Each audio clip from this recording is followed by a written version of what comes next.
Meus irmãos, que alegria poder partilhar nesta manhã desse momento, esse momento que com toda certeza fica no nosso coração, esse momento que toma as nossas vidas, e nesse mesmo espírito de louvor, de adoração, eu quero te convidar a que você possa abrir a Escritura, no Evangelho de Mateus. Eu queria deixar uma palavra aqui para os irmãos nesta manhã, Mateus capítulo 7.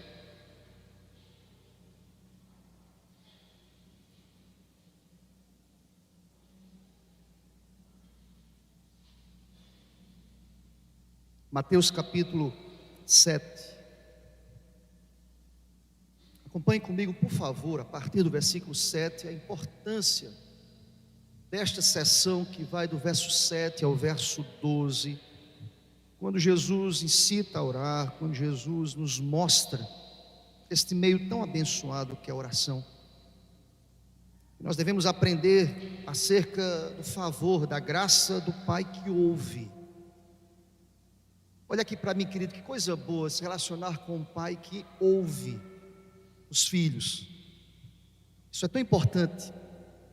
Veja que essa ideia, ela é tão pedagógica, porque ela serve como um exemplo para todos nós que somos pais.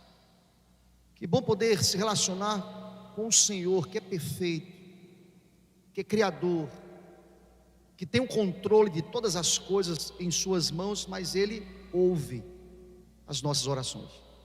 E é interessante que, como o Senhor nos ensina aqui, Ele aqui dentro desse escopo aqui do Sermão do Monte, dentro desse sermão que é belíssimo, que é irretocável, que nos ensina acerca de coisas tão práticas.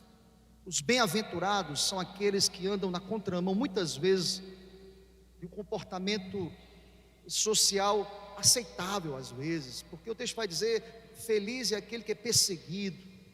Isso difere a realidade social. Mas vejam, não só as bem-aventuranças elas nos ensinam de maneira muito prática, mas é interessante como o Senhor Jesus ele ensina a respeito de um tema que é extremamente importante. Eu diria o seguinte: poucos assuntos exigem mais esclarecimento que a fundamentação bíblica acerca da oração. Antes de ler o texto, entenda o que eu quero lhe dizer. Sobretudo em um contexto eclesiástico místico, de superstição, de visões distorcidas.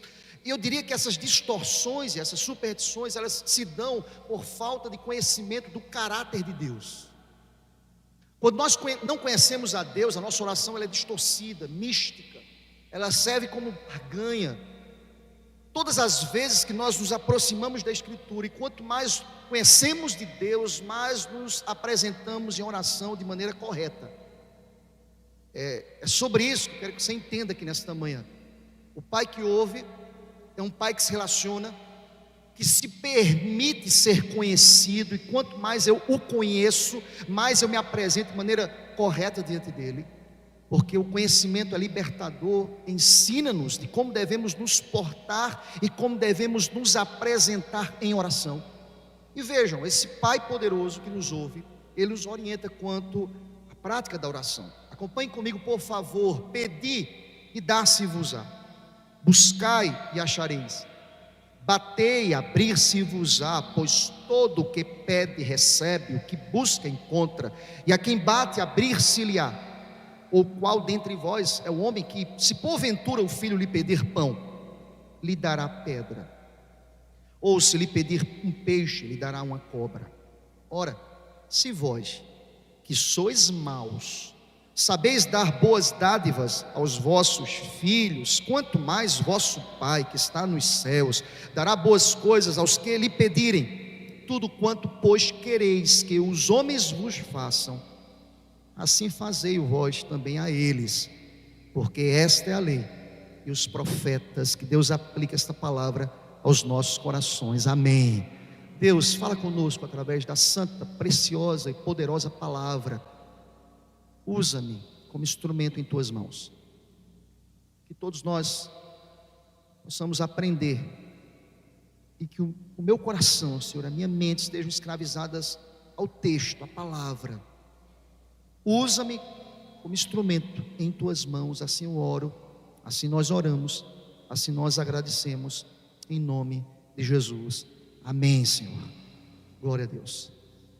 Deixa eu dizer uma coisa para vocês, irmãos. Tem uma área na vida de todo cristão que é negligenciada. Esta área se chama oração. Oração. Este é um tema, este é um ponto que precisa ser visto e revisto constantemente por todos nós. Oração. Conversar com Deus, se apresentar diante de Deus. E nós olhamos para esse texto, nós percebemos, irmãos, que a oração deve permear toda a nossa vida, deve tomar o nosso coração, deve nos conduzir, deve trazer ao nosso coração a consciência que nós somos dependentes de Deus. E a oração, ela traz a minha vida e a sua vida a realidade de que nós precisamos nos quedar, nos prostrar, precisamos recorrer àquele que tem poder, aquele que não está para fazer a nossa vontade, mas aquele que é Senhor de todas as coisas, aquele que é o Senhor que rege todas as coisas. E é impressionante como a oração foi um tema tratado aqui, e uma orientação constante nos lábios de Jesus aos seus discípulos. Constantemente Jesus estava ensinando, não apenas com a teoria, mas com a prática acerca de reservar um tempo a sós com o Pai, em conversa com o Pai. Tem um teólogo chamado R.C. Sproul, ele diz uma coisa interessante. R.C. Sproul vai dizer o seguinte: olha, é impressionante como os apóstolos, eles não pediram que o Senhor Deus os ensinassem a transformar, por exemplo, água em vinho. Ou seja, os apóstolos não pediram assim: Jesus, ensina-nos acerca dos milagres, queremos aprender sobre isso. Mas é impressionante que Lucas capítulo 11, versículo 1 nos diz que os apóstolos pediram: Jesus, ensina-nos a orar. Ensina-nos a orar. Por que eles pediram isso, irmãos? Nós sabemos que o nosso coração é traiçoeiro, é enganoso, é tendencioso. Por vezes, eu me apresento em oração diante de Deus, eu quero que a minha vontade seja estabelecida, mesmo usando os jargões da soberania de Deus. Seja feita a tua vontade, mas no íntimo, meu coração diz assim: mas eu quero isso, Senhor. Deus conhece o coração da gente. Tu és soberano, Deus, mas você quer uma coisa demais. Tu és o Senhor, mas de alguma forma o senhorio está em minhas mãos. Vocês percebem como nós somos muitas vezes egoístas nesse trato, desse relacionamento com o Pai? Note bem, querido, Jesus quer nos ensinar que Ele é o Pai, Ele que dá as orientações em relação a como devemos nos portar e como devemos nos apresentar em oração. Esse texto que lemos nesta manhã nos traz alguns fundamentos acerca de como devemos nos comportar através deste meio abençoado que é a oração. Sem delongas, eu queria destacar aqui para a gente 3 verdades que o texto nos apresenta aqui, irmãos. Lembrem-se, os apóstolos pediram: ensina-nos a orar. Esse texto é o ensino. Esse texto é o mestre por excelência, dizendo a esses homens: se vocês querem aprender a orar, vocês precisam observar como devem se comportar diante de Deus. Vocês precisam se apresentar diante de Deus da seguinte forma: primeiro, vocês precisam reconhecer que o Senhor é soberanamente, Ele é soberano sobre todas as coisas, e Ele nos responde segundo a sua própria vontade. Repito, o Senhor é soberano sobre todas as coisas, e o Senhor responde-nos segundo a sua vontade. Baseado em quais versículos? Olhem comigo, por favor, versículos 7 e 8. É o Senhor que diz aos homens aqui, aos apóstolos, Ele nos diz nesta manhã também: pedi e dar-se-vos-á, buscai e achareis, batei e abrir-se-vos-á, pois todo o que pede recebe, o que busca encontra, e a quem bate abrir-se-lhe-á. Primeira verdade que esse texto, que esta sessão nos ensina, é que há uma ordem de Deus. Peçam. Se você prestar atenção, querido, os verbos usados aqui, eles estão no imperativo: pedir, buscar e bater. Vejam, há uma ordem aqui estabelecida. Oração não é opção, oração não é a última chance. Oração não é uma luz no fim do túnel. Oração não é porque você não sabe o que fazer. Oração não é para reparar um erro feito. Nada disso, irmãos. Oração é uma ordem. E todo aquele que se relaciona com o Pai, todo aquele que é filho, todo aquele que foi alcançado pela adoção redentiva do Pai, todo aquele que foi enxertado na videira como ramo, todo aquele que nasceu de novo, todo aquele que é nova criatura precisa obedecer. A ordem está aqui clara, tácita dentro dos nossos olhos. É um imperativo, irmãos, é ordem. E nós precisamos nos apresentar diante de Deus em corresponder a esta ordem, reconhecendo que Deus é soberano sobre todas as coisas. Aleluia. Eu não posso me apresentar em oração entendendo que Deus dá aqui uma sugestão: quando for necessário, ore. A ideia não é essa do texto, irmãos. Todos os verbos que estão no imperativo, no grego, é impressionante, dá uma ideia clara de que, como servos submissos, o que nós devemos fazer é obedecer àquele que tem poder. Aleluia. Obedeçam. E aqui é interessante como, ao olhar para esses verbos aqui, me chama a atenção que os verbos aqui, eles estão no imperativo presente ativo. O que quer dizer com isso? A ideia aqui é de uma ação contínua, não pontual. Não é algo pontual, sazonal. Ou seja, quando eu estiver na igreja, eu vou pedir, eu vou buscar, eu vou bater. Quando eu estiver na igreja, eu vou orar. A ideia, irmãos, dos verbos que se encontram aqui nesse texto, nessa perspectiva do imperativo de uma ordem, mas está no presente ativo, é como se a tradução pudesse nos apresentar a seguinte realidade: continue pedindo, continue buscando, continue batendo. Há uma ideia aqui de continuidade, não há uma interrupção, não há um momento exato para você orar, não há uma reunião de oração específica que somente nesta reunião você deve orar. É um relacionamento, gente, diário, constante e ininterrupto. É um relacionamento com o Pai. Note bem, olha a ideia que eu quero trazer para a gente aqui nesta manhã. É como se o Senhor estivesse dizendo: qual é a relação de um pai verdadeiro com um filho de fato, que vive uma vida de paternidade constante? Ele se relaciona, ele quer saber sobre o dia do filho, ele quer que o filho abra o seu coração, ele quer conhecer as entranhas, as dificuldades, as mazelas. O pai quer orientar com a sua expertise, com a sua sabedoria. O pai quer conduzir, o pai quer apontar, o pai quer ajudar esse filho em tudo. Em outras palavras, o texto nos diz que Deus nos ordena isso. Olha, continue pedindo, continue buscando, continue batendo a porta. Isso é constante, isso é diário, isso não é um ato isolado. Eu diria que isso é um estilo de vida, irmãos.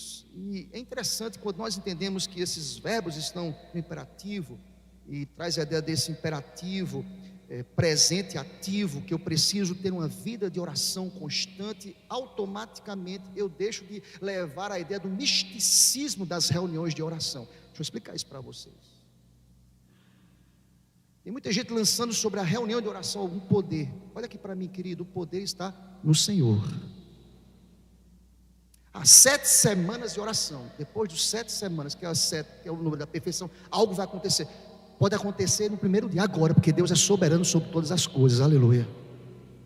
Vocês percebem que as pessoas começam agora a trazer nomenclaturas para, como se a relação com Deus fosse relação mística, numerológica, que dependesse de ações dos homens. Deus é soberano. A ordem é: continue pedindo, continue batendo, continue buscando. Interessante que os verbos apresentados no verso 7 tem como resposta verbos também. Verbos de resposta certeira. Olhem comigo o versículo 8. Se Ele é soberano, Ele é que vai trazer respostas soberanamente. Olhe o versículo 8: pois todo o que pede, recebe. O que busca, encontra. E a quem bate, abrir-se-lhe-á. Presta atenção que Cristo quer ensinar com essas palavras é que Ele soberanamente, Ele responde. É segundo a vontade dEle. Não há aqui uma exigência de quem pede, não há exigência de quem busca, não há exigência de quem bate a porta. Há uma ideia aqui, todos devem bater, todos devem buscar, todos devem pedir. Há uma ordem aqui clara ao coração. Mas notem bem, queridos, é que há uma ideia aqui clara no texto de que é o Senhor que soberanamente Ele haverá de responder. Vejam, quando o texto diz que aquele que pede, recebe, ele recebe segundo a vontade do Senhor Deus. O que busca, encontra segundo a vontade de Deus. O que bate, abrir-se-lhe-á. Quem abre é o Senhor. A nossa posição enquanto servos e filhos é a de buscar, continuar buscando, continuar pedindo, continuar invocando o Senhor, na perspectiva e na consciência que há uma necessidade verbal, pedir em consonância à vontade soberana de Deus. Ele responde como lhe apraz. Aleluia. Sabe o que Jesus quer dizer aqui para a gente aqui, fechando esse primeiro ponto, é que eu preciso viver alinhado com a vontade de Deus. Olha aqui para mim, querido, a minha vontade não deve prevalecer. Mesmo se eu estiver pedindo, buscando e batendo, a vontade de Deus, ela é boa, agradável e perfeita. Aleluia. Eu tenho que estar alinhado com a vontade de Deus. Alinhado. Interessante que o texto não ensina que Deus é um gênio da lâmpada, não, tá, gente? A gente pensa assim: eu vou para o culto de oração nas 7 semanas ou em uma semana só. Agora eu estou precisando de algo de Deus, eu vou para o culto de oração. Eu estou agora precisando de uma resposta, eu vou para o matinal agora vai acontecer uma coisa extraordinária. Não, meu irmão. Isso é constância. Eu vou para o culto da terça tarde com as irmãs, porque agora algo extraordinário vai acontecer. É constante, o verbo está aqui presente e ativo. Continuem. Deus não é o gênio da lâmpada. E vejam, é interessante que quando nós alinhamos esta orientação de Deus ao que Tiago escreveu no capítulo 4 de sua epístola, versículo 3, nos diz a palavra: pedis e não recebeis, porque pedis mal, para esbanjardes em vossos prazeres. Vejam, sintonizando esta escritura com Mateus 7, versículo 7 a 8, a ideia é pedir, a ideia é buscar, é bater. Mas quando a minha vontade tenta prevalecer, de fato, eu não vou receber.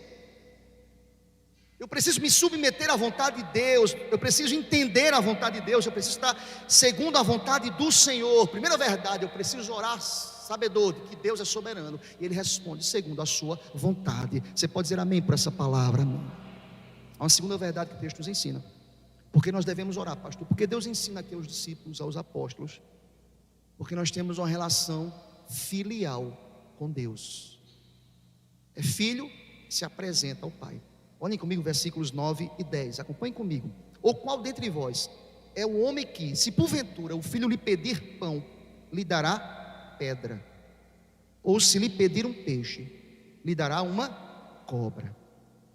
Interessante, irmãos, deixa eu dizer uma coisa para vocês aqui. A ideia do texto não é ser persistente ao ponto do Senhor de dobrar a vontade de Deus. Ele é bom, gente. Sabe que esses dois versículos querem nos dizer: Deus é bom, Deus é bom. Ele faz aqui um contraste, dizendo assim: vocês não são bons. O ser humano é pecador, é inclinado ao mal. E vocês que são pessoas más, pessoas distantes, você que é mau, você consegue dar o que é bom ao seu filho. Imagina o Senhor que é bom por essência. Imagina o Senhor. Interessante, irmãos, que é fato, e eu quero que você entenda isso em nome do Senhor Deus, de que a teologia bíblica, ela rejeita, há uma doutrina aí chamada paternidade universal de Deus. Não sei se você já ouviu falar a ideia de paternidade universal de Deus no sentido salvífico. Deus é Pai, Ele vai salvar a toda criatura. Deus é Pai de todos os homens pelo aspecto da criação e sustentação de todas as coisas. Você pode ler depois em casa, Colossenses capítulo 1 e Jó capítulo 1, ele vai tratar um pouquinho sobre isso. Deus é criador, como criador, é o criador de todas as coisas. Pai, no aspecto criacional e de sustentação. Ele cria e nos diz a confissão de fé, Ele governa, Ele sustenta com poderosa mão. Por isso que nós precisamos crer como filhos de Deus, Deus está no controle de todas as coisas, aleluia.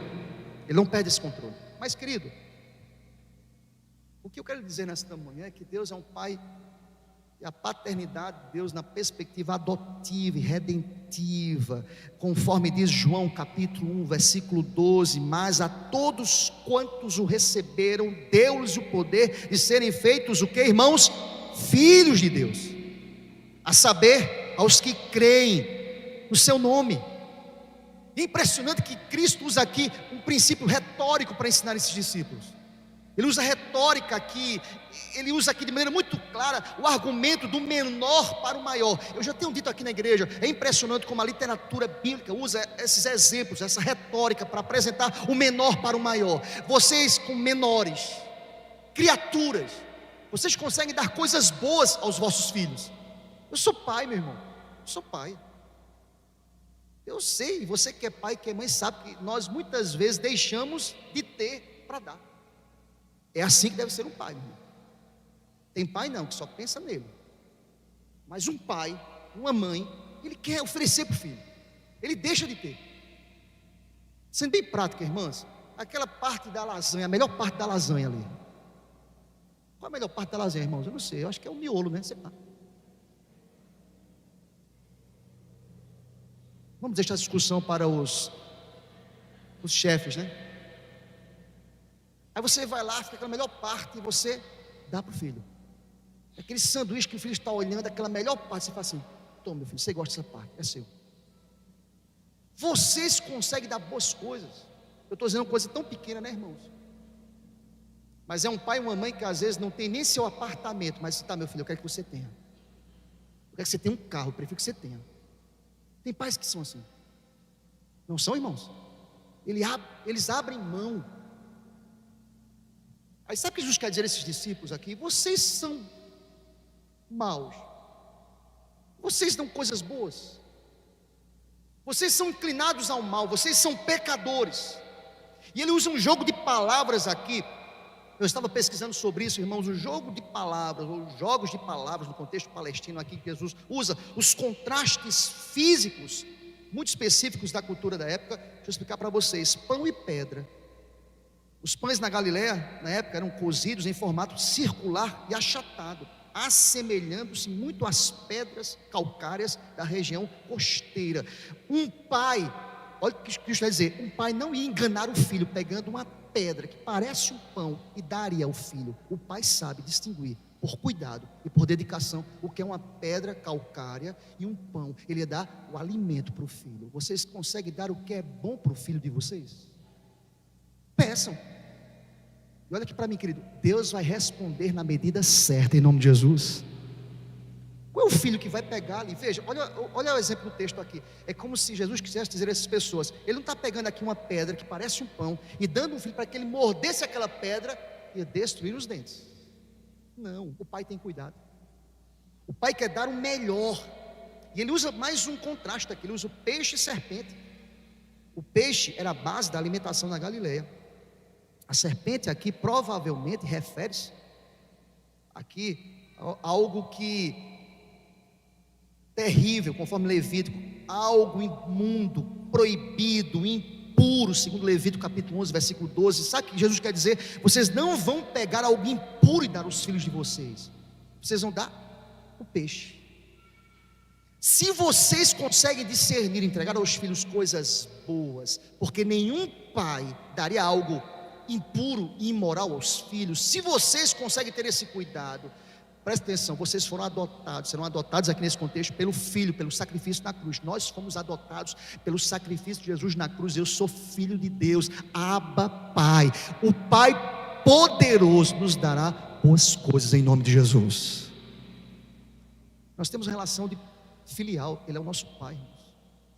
Eu quero te convidar nessa manhã a entregar as tuas angústias diante desse Pai, em nome do Senhor. O que é que perturba a tua alma? Entrega ao Pai. O que é que te preocupa? Está aqui, Pai. O que é que traz angústia à tua alma? Está aqui, Pai. Está aqui, Pai. Aquele menino pequeno, os meus já cresceram, mas quando eu era pequeno que procurava assim, pai, eu era o salvador da pátria. Tem aquela sensação, né? Eu ia com vontade, meu irmão.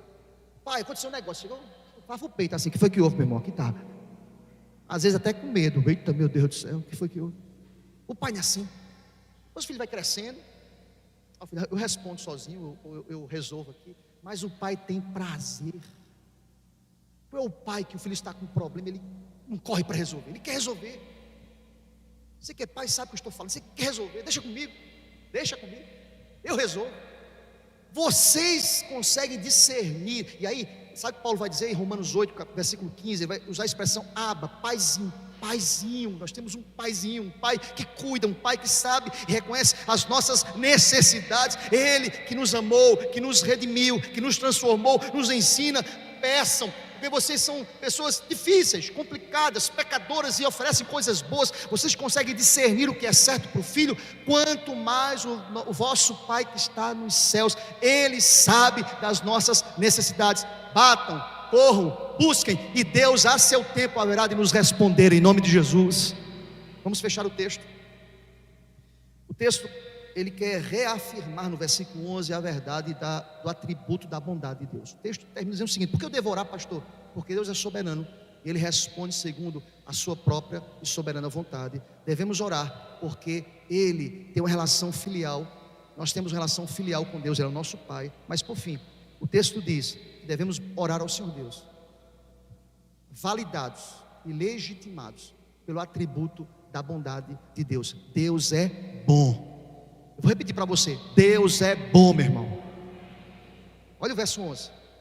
Vamos ler juntos, bem forte, irmãos. Versículo 11 para a gente fechar aqui, toda igreja.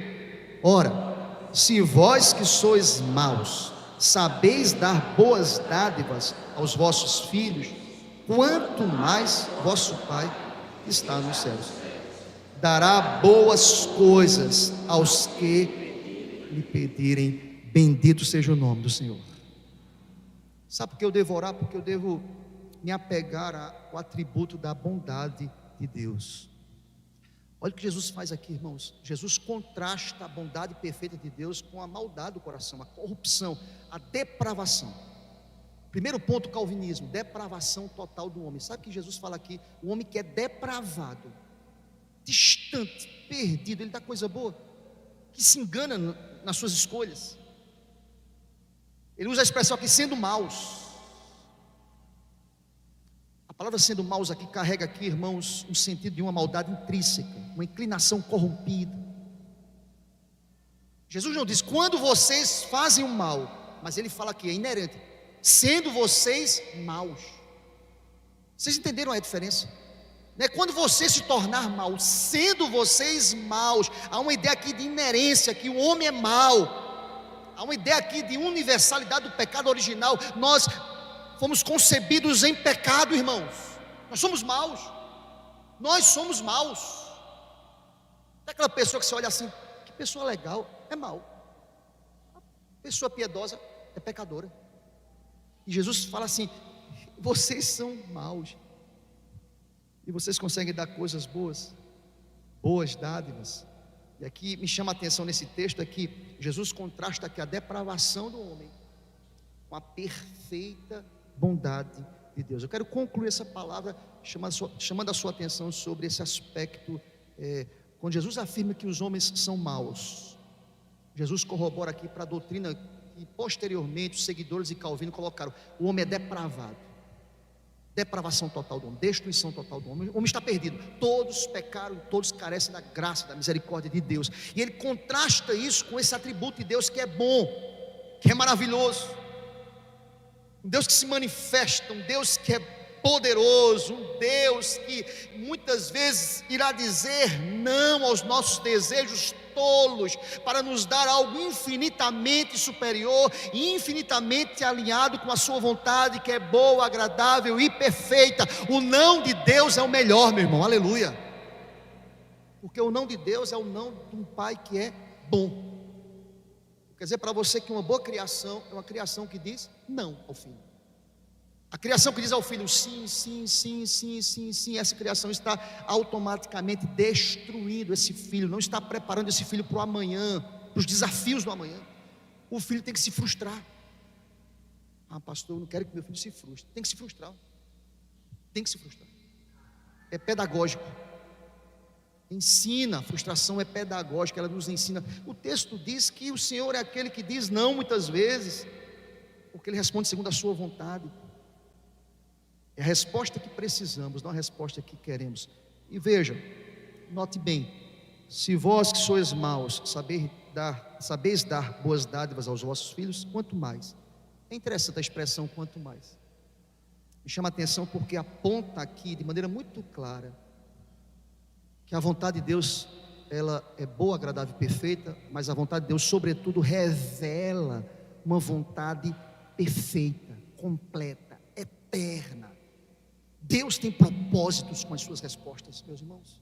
Nunca esqueça disso, porque Ele é bom. Eu não enxergo amanhã, eu não acrescento um côvado à minha existência, eu não sei o que vai acontecer amanhã, basta o mal de cada dia, mas a cada dia as misericórdias daquele que é bom serão renovadas, aleluia.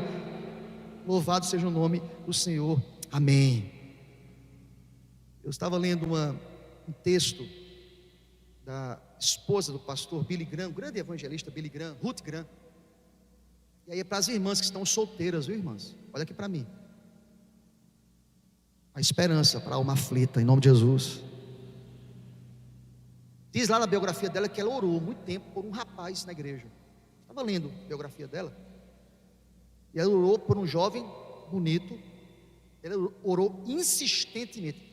Ela colocou em prática a ordem de Deus: peça, busque e bata a porta. Ela fez isso insistentemente por um rapaz da igreja bonito, apresentável, interessante. E ela insistiu com Deus. E houve um determinado momento em que ela entendeu claramente a resposta de Deus. Deus disse a ela: não. Ela ficou frustrada. Não. Deus fechou a porta. Disse não. O rapaz foi para outro caminho. Não era ele para você. Ela ficou frustrada. Meu Deus do céu, é a pessoa. É como se a pessoa quisesse dizer a Deus: Deus, é a pessoa certa. Quem sabe quem é a pessoa certa? É Deus, meu irmão.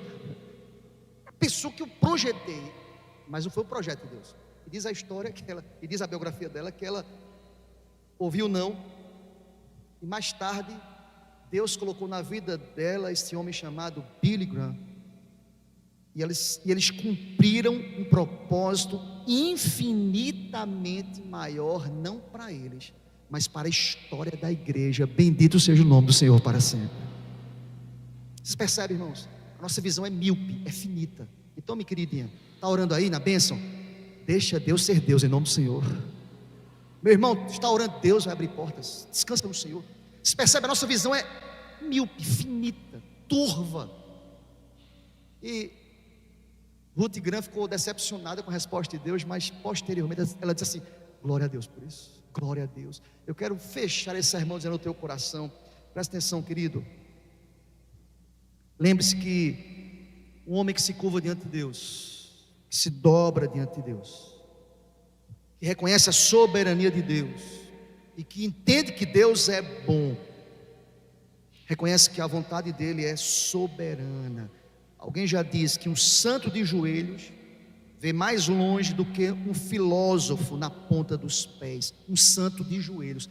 Se ajoelhe, se prostre, se quede, você possa se curvar diante daquele que tem o melhor para as nossas vidas. Se vós que sois maus, sabeis dar boas dádivas aos vossos filhos, crê nessa palavra, quanto mais o vosso Pai, o nosso Pai que está nos céus, Ele de fato nos dará. Bendito seja o nome do Senhor Deus, boas coisas, bendito seja o nome do Senhor para sempre, aleluia, amém. Deus aplica essa palavra ao coração de todos nós nesta manhã, em nome de Jesus.